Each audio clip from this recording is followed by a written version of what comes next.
ஓம் சுவாமியே சரணமையப்பா.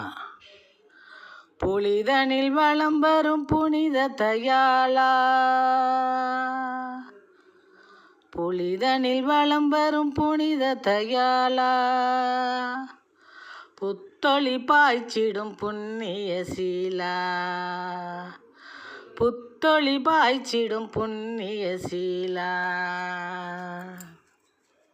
லலிதாம்பிகையின் திருமகனே, லலிதாம்பிகையின் திருமகனே, லாவண்ய ரூபனாய் திகழ்பவனே, லாவண்ய ரூபனாய் திகழ்பவனே, லாவண்ய ரூபனாய் திகழ்பவனே, புலிதனில் வளம் வரும் புனித தயாளா, புத்தொளி பாய்ச்சிடும் புண்ணிய